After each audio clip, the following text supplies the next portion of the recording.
স্মরণকালের ভয়াবহ বন্যা। বুধবারই তলিয়েছে ফুলগাজী, পরশুরাম ও ছাগলনাইয়া উপজেলা। পৌর শহরও বন্যায় ডুবেছে বৃহস্পতিবার। সকাল থেকেই বিপদসীমার উপরে মুহুরী ও ফেনী নদীর পানি। বন্যা পূর্বাভাস কেন্দ্রের তথ্য অনুযায়ী ৪০ বছরের মধ্যে সবচেয়ে বেশি উচ্চতায় প্রবাহিত হচ্ছে মুহুরীর পানি, যার ফলে সময় গড়ানোর সঙ্গে সঙ্গে প্লাবিত হচ্ছে নতুন নতুন এলাকা। আমার বয়সে তো আমি আর কোনোদিন দেখিনি এইরকম ঘটনা। এখন আত্মীয় স্বজন যারা আছে টেকনিক্যালের পর এইদিকে তো আমরা এদেরকে উদ্ধার করতে পারতেছি না, যাইতে পারতেছি না। গতকাল থেকে আমার পরিবারের সাথে কোনো যোগাযোগ করতে পারি না এখন পর্যন্ত। আমার বাড়ি হলো পরশুরামে। পানির তোরে ভেসে গেছে রাস্তা, বাঁধ ও সেতু, তলিয়েছে ফসলের মাঠ, পুকুরের মাছ। অবস্থা এতটাই বেহাল যে অনেক পরিবারের ঠাঁই হয়েছে দোতলা বাড়ির ছাদ। উদ্ধার তৎপরতায় বেগ পেতে হচ্ছে সেনাবাহিনী, নৌবাহিনী, বিমান বাহিনী, বিজিবি, ফায়ার সার্ভিস সহ বিভিন্ন রাজনৈতিক অরাজনৈতিক সংগঠনের স্বেচ্ছাসেবকদের। বন্যার মধ্যে বাচ্চাদেরকে নিয়ে এখন চিটাং ফাটাই দিতেছি, এদেরকে থাকার কোনো ব্যবস্থা নাই। খুব করুণ অবস্থা, বাড়িতে ঘরের ভিতরে প্রায় কোমর পর্যন্ত পানি। ভোর রাত থেকে মানুষ প্রত্যেকটা ঘরে বন্দী হয়ে আছে। পানি উঠে গেছে বেশি রোডের হয়ে, এই গতি আমরা বাসটা দিছি, আমাকে সিমেন্ট নষ্ট না হয়।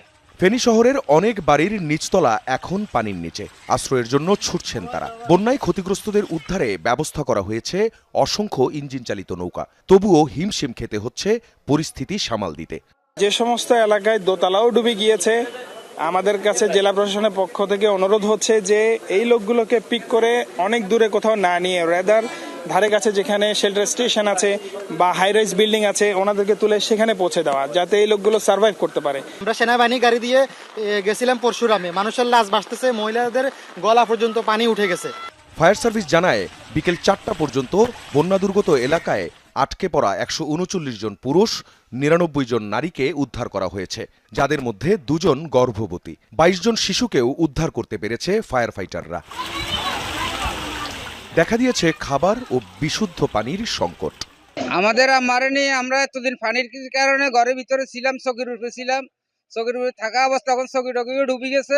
ইন্ডিয়ার পানি যেভাবে চাপ দিছে, এইভাবে আমরা মনে করেন ঘর বাড়ি থাকা, আমরা এখন ঘর দুয়ার ছাড়ি মনে করেন রাস্তার ওই পাশে চলে যেতেছি। মাল মাত্রা কিছু নাই, খাওয়া দাওয়া ইত্যাদি সবকিছু আমরা কষ্টে আছি।